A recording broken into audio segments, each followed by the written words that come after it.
You've been told for 40 years that the Camry is the safe choice, the smart choice, the buy it, forget about it, hand it to your kid choice. And for most of that time, that was completely true.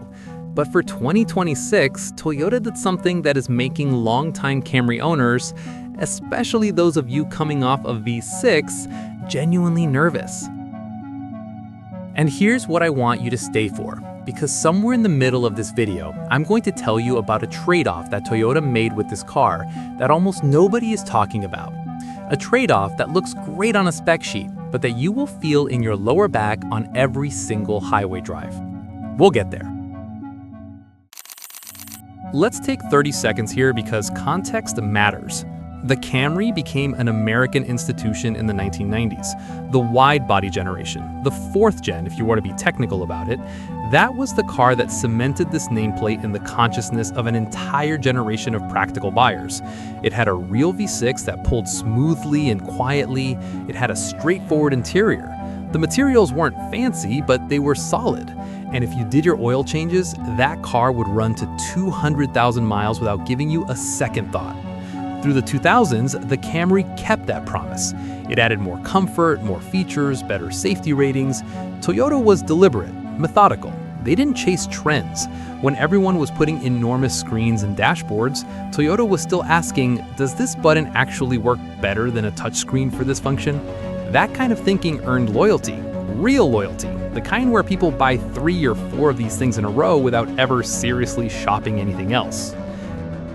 Then came the 2025 redesign, and with it, a fundamental shift. Toyota dropped the V6 entirely. Gone.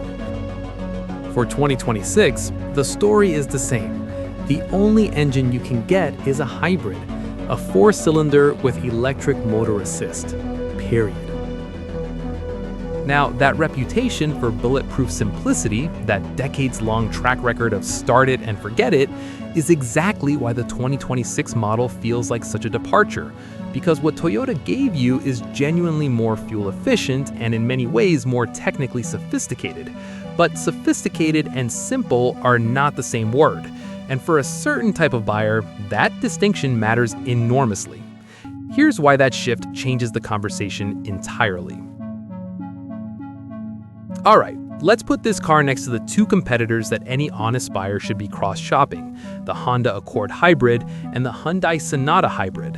And I'm going to focus on the 2 things that matter most to practical long-haul buyers: all-wheel drive availability and real-world fuel economy. Starting with all-wheel drive, the 2026 Toyota Camry offers all-wheel drive across multiple trim levels. For those of you in the Midwest, the Northeast, the Pacific Northwest, anywhere you see actual winter, this is not a small thing. This is a legitimate reason to choose the Camry over its direct rivals. The Honda Accord Hybrid, front-wheel drive only, no AWD option, 0. That's a real limitation if you're in a region where February is not friendly. The Hyundai Sonata Hybrid, same story, front-wheel drive only. So on that single criterion alone, Toyota has a meaningful, practical edge over both rivals. And they know it. That all-wheel drive availability is one of the core reasons this car makes sense for a large portion of the American market. Now, fuel economy. The 2026 Camry Hybrid in front-wheel drive configuration is EPA rated at approximately 51 city, 53 highway. The AWD version drops slightly. You're looking at around 44 city, 47 highway, which is still exceptional for a mid-size sedan. Real-world numbers from owners? You're consistently seeing high 30s to low 40s in mixed driving, AWD or not, which for a car this size is genuinely impressive. Not a talking point, actually impressive. The Accord Hybrid is competitive here. Real-world numbers are similar, sometimes marginally better in pure highway driving. The Sonata Hybrid is also in that same ballpark. So on fuel economy, it's a roughly even playing field among the 3. Toyota doesn't win outright, but they don't lose either. Here's where it gets honest though. That fuel economy, those great numbers, they come from a specific engineering choice in how the hybrid system delivers power. And that choice has a consequence that you will hear every single time you put your foot down on the accelerator to merge onto the interstate or pass someone on a 2-lane road. We need to talk about the engine noise. And we will, right after this next section. This is the part of the video where I stop being a spec sheet and start being the friend who actually tells you what ownership feels like after 60 days. I've gone through hundreds of owner reviews, not the ones written in the first week when everything feels new. The ones written at 6 months, 12 months, by people who drive this car to work and back 5 days a week. And 3 complaints come up over and over again. Let me walk you through each one honestly. Number 1, the engine noise. Okay, so here is what's actually happening.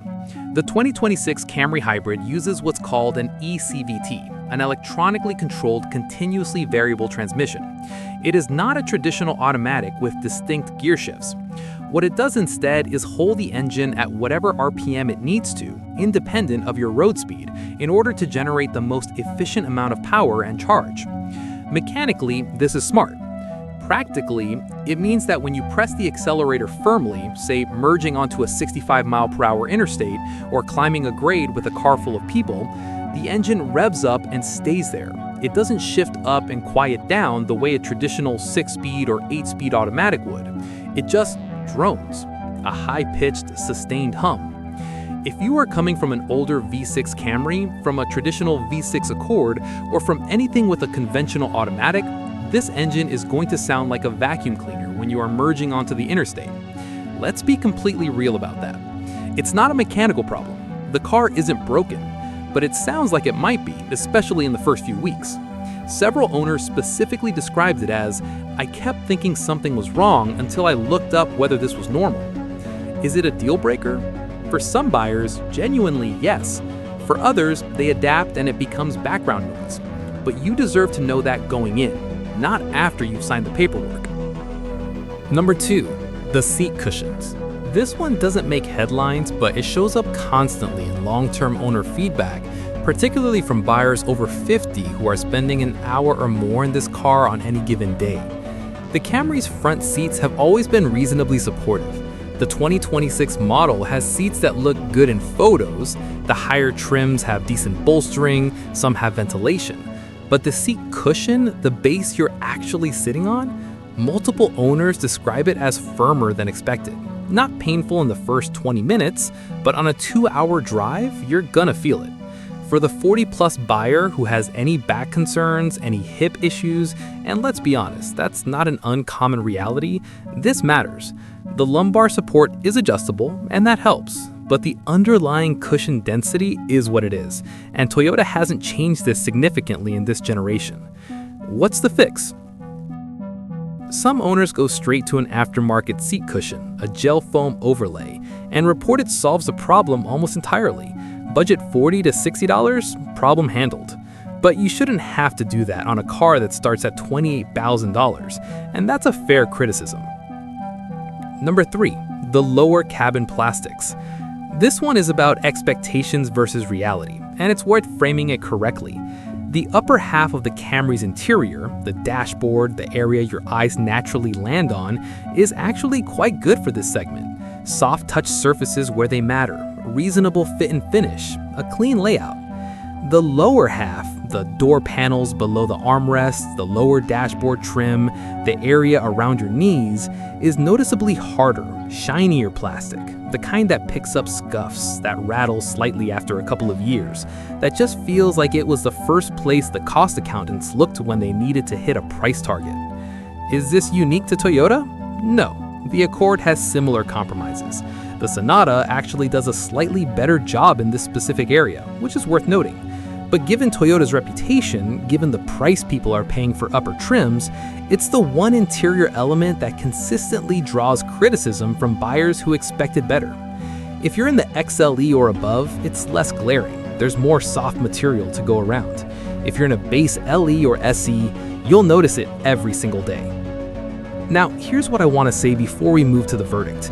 These 3 things, the engine note, the seat cushion, the plastics, are real. They are legitimate criticisms from real owners, but they exist in a car that has a safety record that other manufacturers would trade a lot to have. A car that with reasonable maintenance will run for 15 years and 200,000 miles with no drama. Nothing in the world comes without trade-offs. The question is whether these trade-offs are the right ones for you. So who was the 2026 Toyota Camry actually built for? Let me give you a clear picture. This car is an excellent choice if you drive between 15 and 25,000 miles a year, need all-wheel drive because your winters are real, value fuel economy, not as a talking point, but as actual monthly savings on a budget, plan to keep a car for 10 or more years, prioritize it starts every morning without complaint over it excites me every time I get in. This car is probably not your best fit if you are coming from a quiet V6 and that refinement matters to you deeply, spend more than 90 minutes in the car on any given day and have back or hip sensitivity, have a strong preference for an interior that feels genuinely premium throughout, not just in the areas you photograph or Instagram. Now, let's talk maintenance, because for the practical buyer, this is the real verdict. The 2026 Camry runs on Toyota's 5th generation hybrid system. This is not experimental technology. Toyota has been refining hybrid powertrains since 1997. The system is mature, well understood, and dealers know it cold. Routine maintenance costs are genuinely low. The regenerative braking system means your brake pads last significantly longer than on a conventional car. Owners commonly report going 60,000 miles or more on a set of pads. Oil changes are less frequent than a conventional engine. The hybrid battery? Toyota covers it under warranty for 10 years or 150,000 miles in most states, and real-world data on these batteries is overwhelmingly positive for longevity. Independent mechanics, not dealership service writers, but independent shop owners who work on these cars daily, consistently describe the Toyota hybrid system as one of the most serviceable, least problematic drivetrains they see. That is worth something. That is worth quite a lot, actually, when you're thinking about what you want to be dealing with at year 8 or year 11 of ownership. The bottom line is this: the 2026 Camry is not a perfect car. No car at this price is, but it is an honest car. It does what it says it will do for as long as you need it to do it, without surprising you with catastrophic repair bills or mysterious electrical gremlins at 90,000 miles. For the buyer who wants transportation they can trust, not transportation that impresses the neighbors, the Camry continues to earn its reputation. Just go in with your eyes open about that engine note. Bring a cushion for long drives until the seats break in, and don't linger too long looking at the lower door panels. If you can live with those 3 things, this car will likely be one of the better financial decisions you make this decade.